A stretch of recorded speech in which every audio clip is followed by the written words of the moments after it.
Constructivism की theory के अंदर दो तरह के फ्रेमवर्क एग्जिस्ट करते हैं। अगर हम रिसर्चर्स के काम को इन डेप्थ देखें तो हमें क्लियर कट ये नज़र आता है कि there are two categories within the theoretical framework of constructivism. So one is social constructivism. School of thoughts जो एग्जिस्ट करते हैं डिफरेंट स्कॉलर्स में, उनमें से एक सोशल कंस्ट्रक्टिविज्म की तरफ लेकर चलता है इस सारी की सारी थ्योरी को, या ज़्यादा उसको लिंक करता है सोशल कंस्ट्रक्टिविज्म से, which we are going to discuss shortly. And number two cognitive constructivism की बात करता है, यानी आपके सोचने समझने के प्रोसीजर, दिमागी सलाहियतों और इंटरेक्शन, वो procedure how do you think, उसके साथ वो इस कंस्ट्रक्टिविज्म को ज़्यादा लिंक करता है।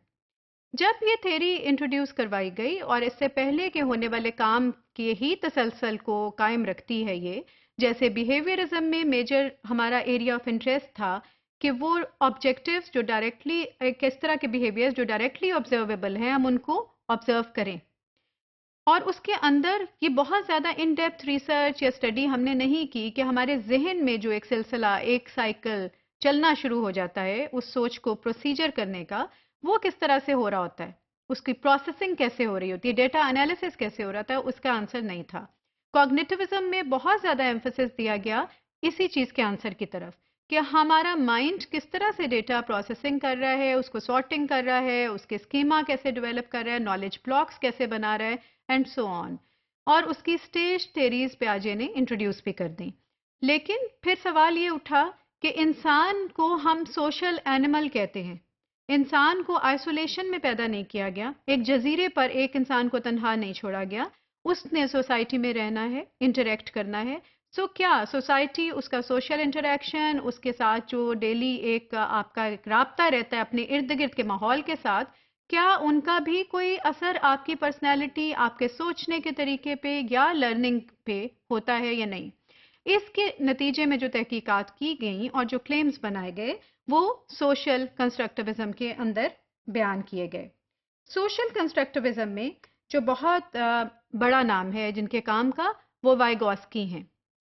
Vygotsky discovered how meanings and understandings grow out of social encounters, यानी सोसाइटी के आपके इर्द गिर्द जो वाकयात रूनुमा हो रहे हैं, आपके घर में, आपके क्लासरूम में, स्कूल में, फ्रेंड्स में, आपके ऑफिशियल वर्क प्लेस के ऊपर, आपकी फैमिली के अंदर, सोसाइटी में, शहर में या दुनिया में, उनके वाकयात, उन हालात का किस तरह से इंसान की सोच के ऊपर असर पड़ता है, और उसके अंदर डेटा सॉर्टिंग उस तरह हो जाती है, उसके प्रोसेसिंग सिस्टम को, नॉलेज के मालूमात के ज़ख़ीरे को, उसमें एडिशंस, डिलीशंस और चेंजिंग किस तरह से हो सकती है। और दूसरा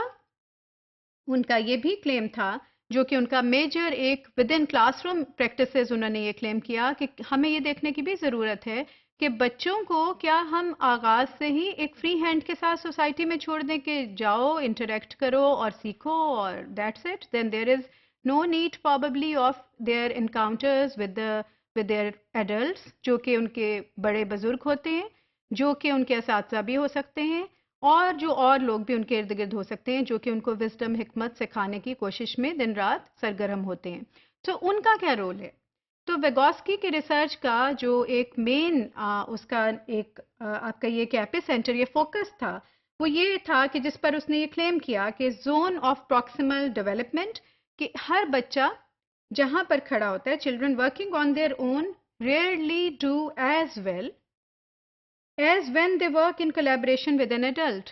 So उन्होंने ये क्लेम किया कि बच्चे अकेले उतना उस तरह से काम नहीं कर पाते जिस तरह से कि वो अपने किसी बुजुर्ग के साथ, एडल्ट के साथ, टीचर के साथ इंटरेक्ट जब करते हैं, तो कुछ फ्रीडम और कुछ रहनुमाई के साथ जब चलते हैं, तो उनकी इंगेजमेंट एक बड़े बुजुर्ग के साथ उनकी इस नॉलेज को रिफाइन करती चली जाती है, और वो ज़्यादा नॉलेजेबल हो जाते हैं, ज़्यादा उनके नॉलेज में डेप्थ आती है,